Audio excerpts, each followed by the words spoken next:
guys, hello and welcome back to the Spurs-related YouTube channel. Of course, it is Manchester City review time. Tottenham 1, Man City 0. It's finished.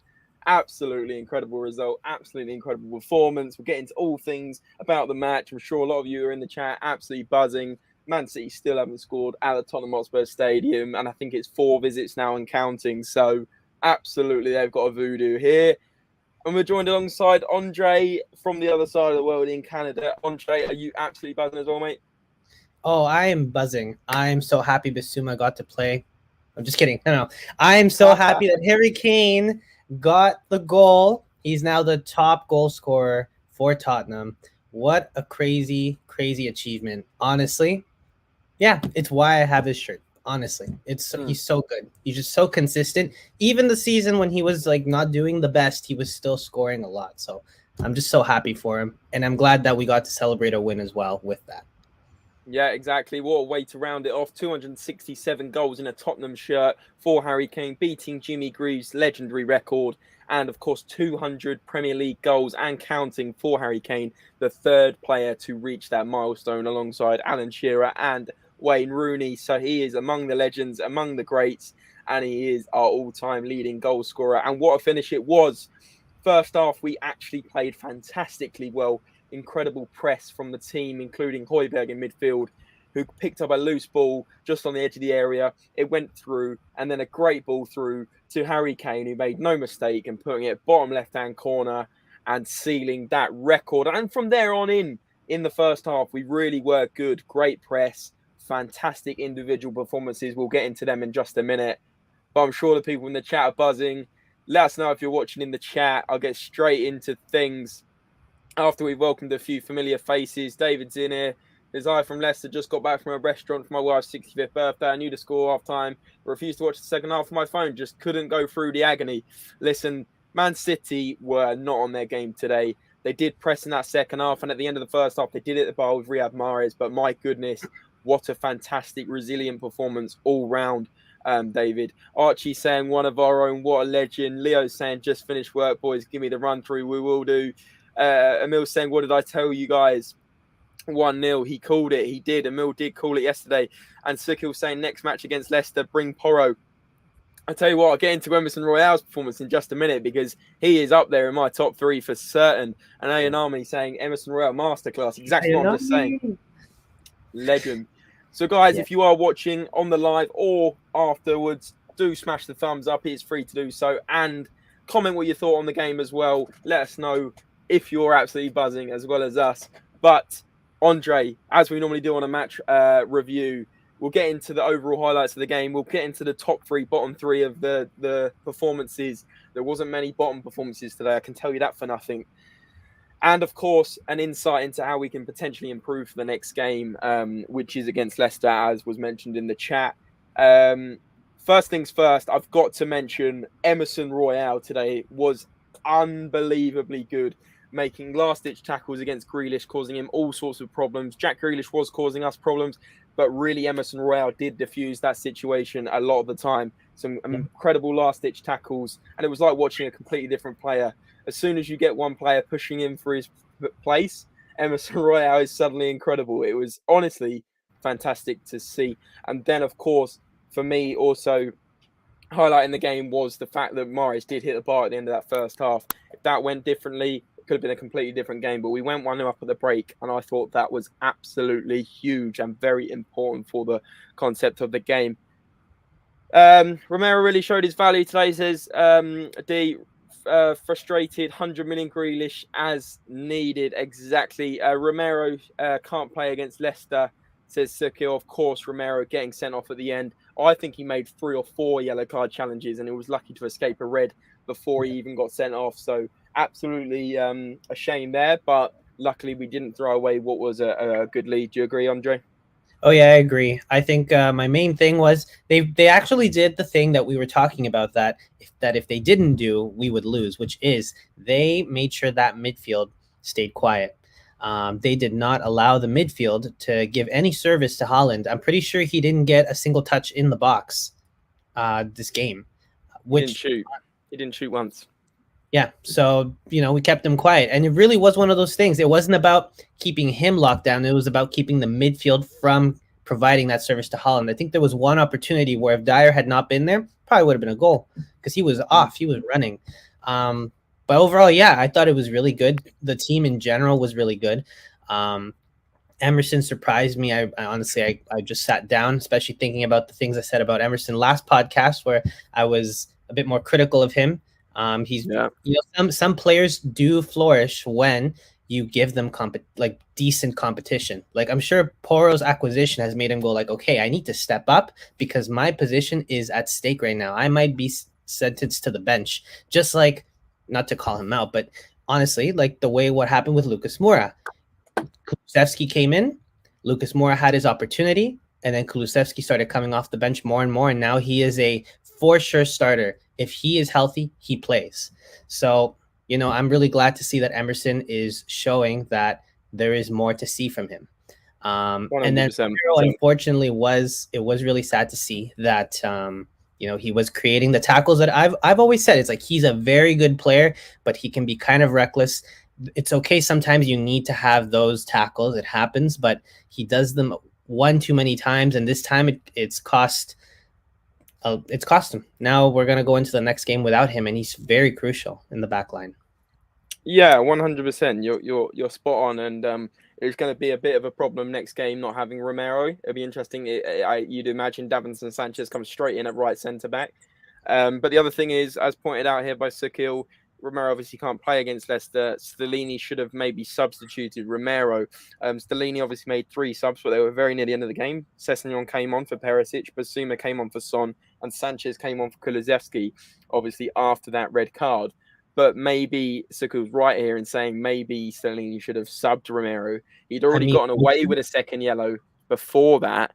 So I would argue that, he probably should have been substituted. I don't agree. I think that if you are 1-0 up against Manchester City and you know that they're going to put pressure right at the end, and that we are known for crumbling at the end, you don't take him off. You take the chance. And unfortunately, Romero just wasn't being careful.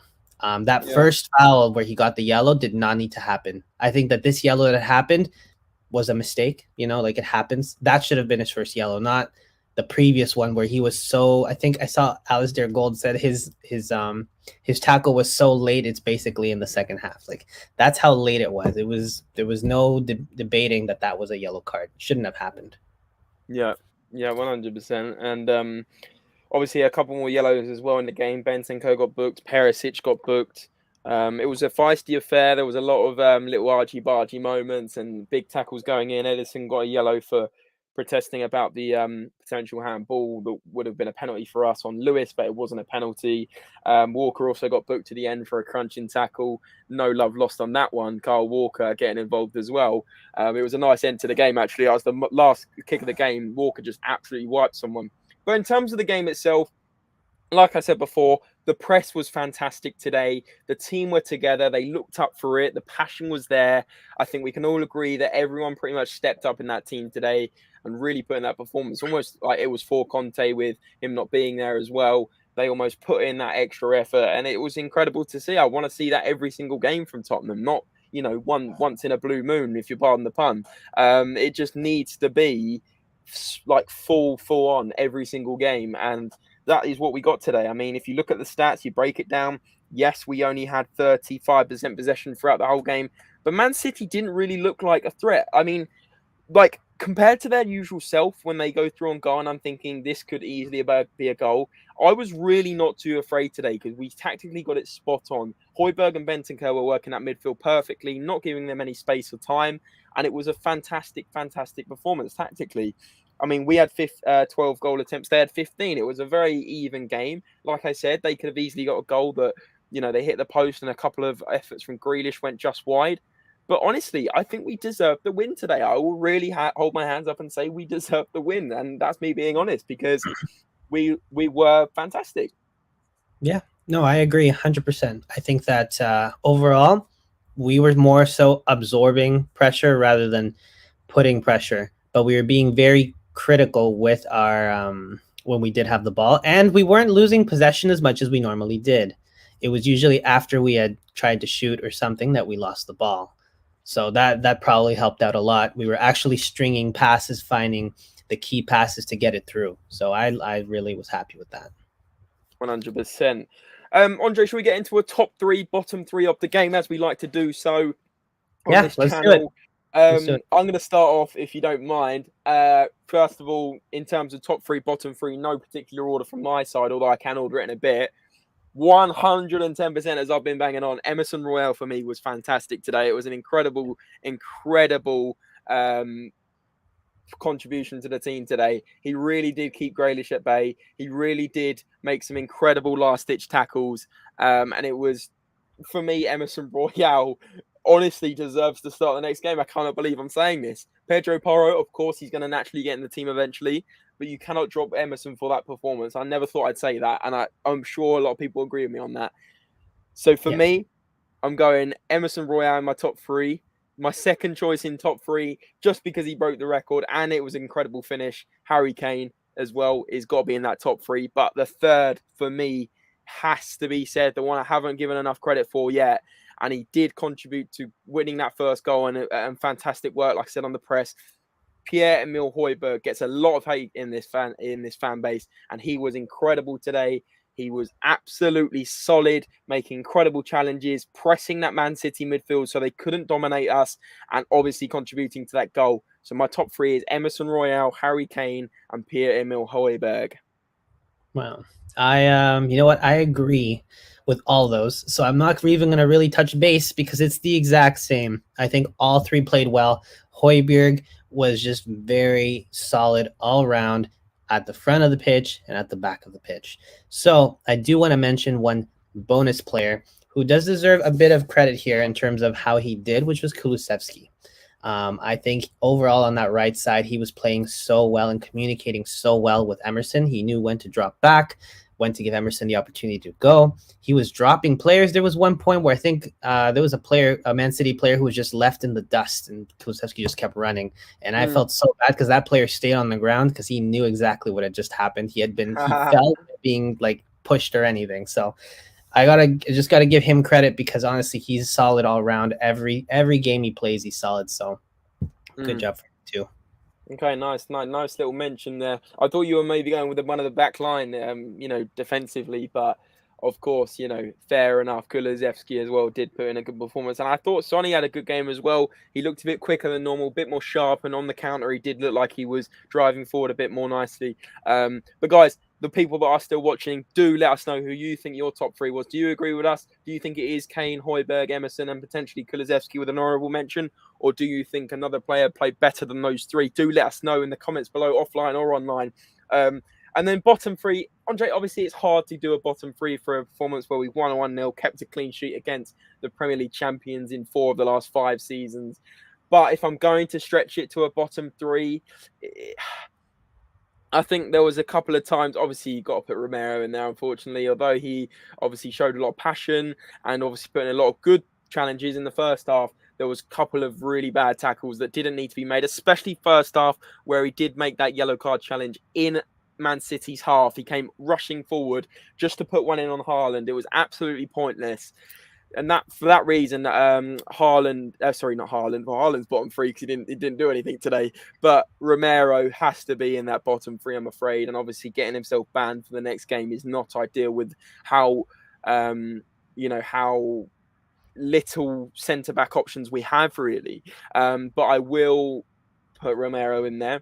Another one I would probably put in there as well, and it's very difficult to say. So I mean, Lloris as well, like he didn't have an awful lot to do, but he kept a clean sheet.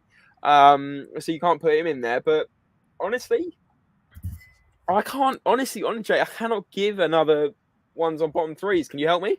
I can. I would say honestly, I wouldn't put Lloris in there. I'm never going to sort of, I guess, penalize someone for not having much to do.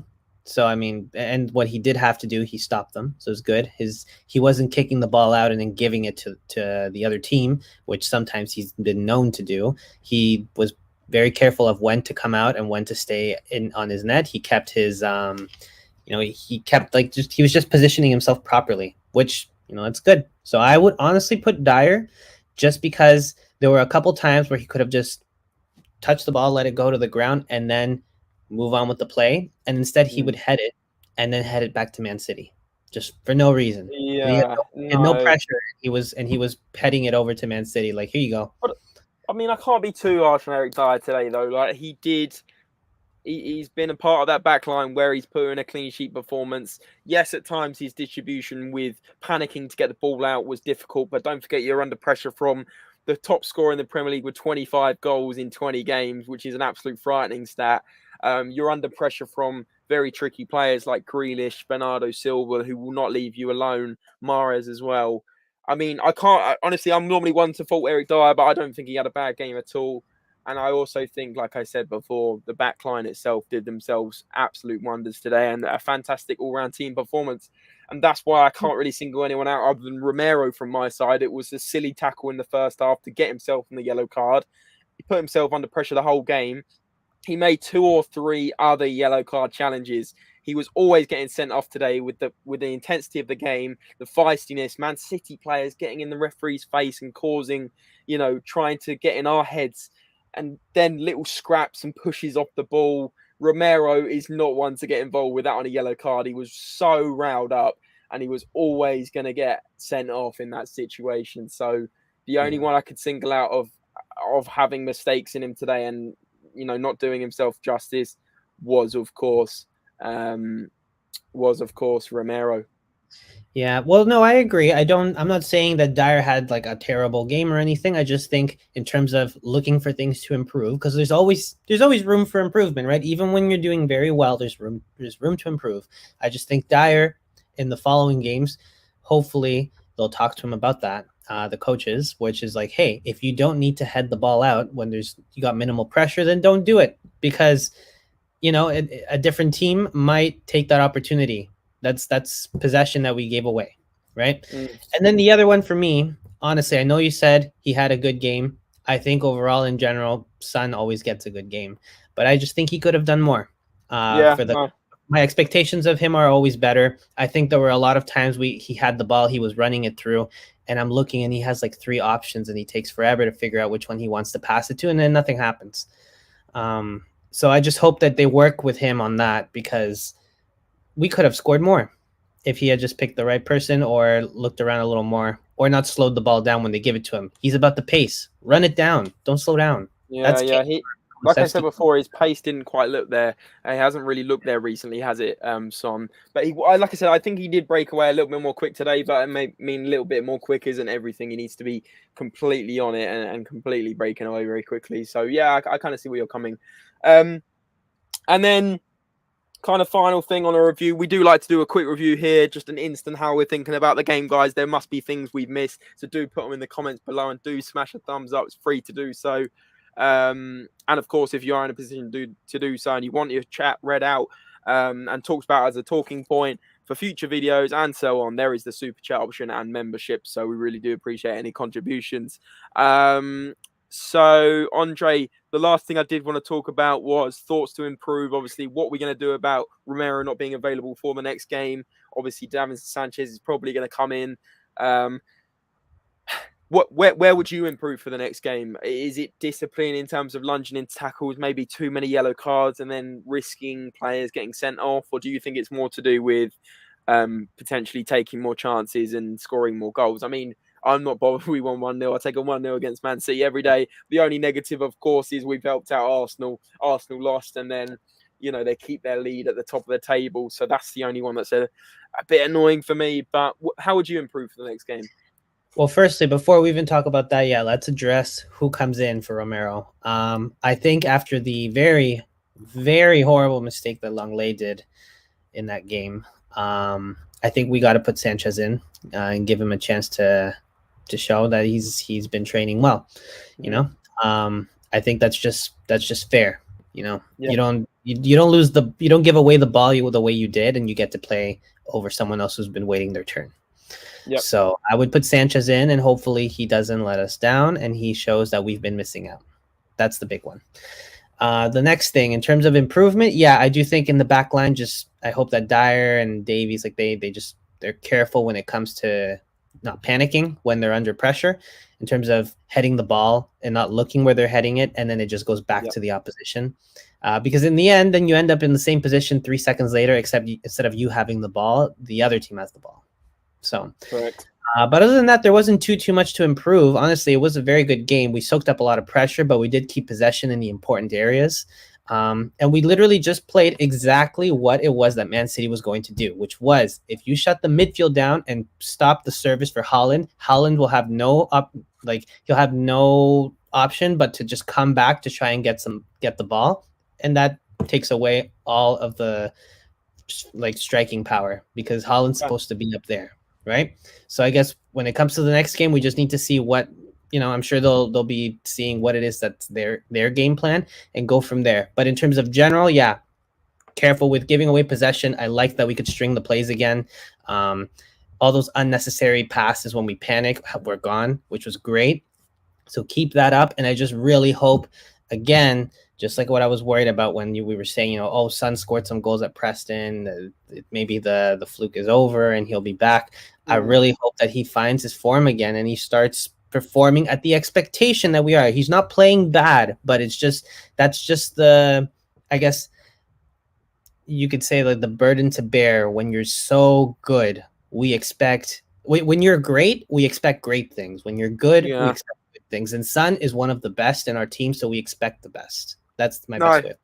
Exactly, and especially the difference between last season scoring 23 goals and this season only 4 Premier League goals. Completely understand your point, and yeah, I would agree. I want to see Sonny performing a little bit better, and I want to see Sonny amongst the goals and assists a little bit more. But of course, listen, give him a bit of time in terms of that was against Manchester City. We clearly played for the 1-0 when we went 1-0 up. We were trying to score another on the counter, and maybe he was a bit sluggish, but I do think you're right. I do think Son has more to give, as we know he does. And for me, the only other thing to add is probably the midfield in terms of in the second half. I thought that obviously Højbjerg was fantastic. Bentancur kind of goes on and off. I feel like he's insane at 1 minute, and then 1 minute he kind of drifts and leaves a little bit of space. Maybe I'm being too harsh. Maybe I'm being too critical. I'm just trying to think of ideas to maybe improve for the next game. But obviously we know Emerson needs to keep that consistency, and we know Pedro Porro's waiting in line to take that position if he does have a howler. So that's a bit of a bittersweet one. We do have that depth now, which is quality. And I did think our depth, although they weren't really involved, obviously Dan Juma on the bench. We have Lucas Moura coming back into play. We have Richarlison on the bench. There is options on the bench in attack now, which before we only had sort of Brian Hill available. So now there is options to him, on the bench. Obviously. Yeah, exactly. And now there's depth off the bench. So that is nice to see as well. So I'm buzzing for the next game. I'm absolutely buzzing for the win. And I'm sure you guys watching are absolutely buzzing as well. If you do watch this video offline, please do smash a thumbs up. If you're watching live now, smash a thumbs up as well, and comment below if you're watching offline your thoughts on the game. I do interact with the comments after, so it's always good to see you guys commenting after. Like I said before, once more, there is the thanks button. It is a super chat option. You can donate as little as I think it is £1.20 or something, but we understand that everyone is not in a position to do so, although it does help us out if you are in a position to do so and can spare a few pennies. Thanks very much, Andre, for joining me for the reaction today. Oh, yeah, I'm always happy to be here, talk about Tottenham, especially when they do well like they did today. Absolutely. Man City's voodoo does continue at the Tottenham Hotspur Stadium. They still haven't beaten us at the Tottenham Hotspur Stadium, or they haven't scored a single goal. And I think it's 360 minutes of football. What an incredible stat to think that the Premier League champions of 4 of the last 5 seasons still are yet to score at our new stadium. The last time they beat us was at Wembley, I believe, at home. So we really do have a crazy record against us. We really are their bogey team, and what a performance it was. Thanks to all you guys that watched at home, and I hope you guys have a great Sunday evening and you can be buzzing for the weekend because Tottenham Hotspur are back beating Man City yet again. Have a lovely evening, and remember, as always, come on you Spurs! Get in there!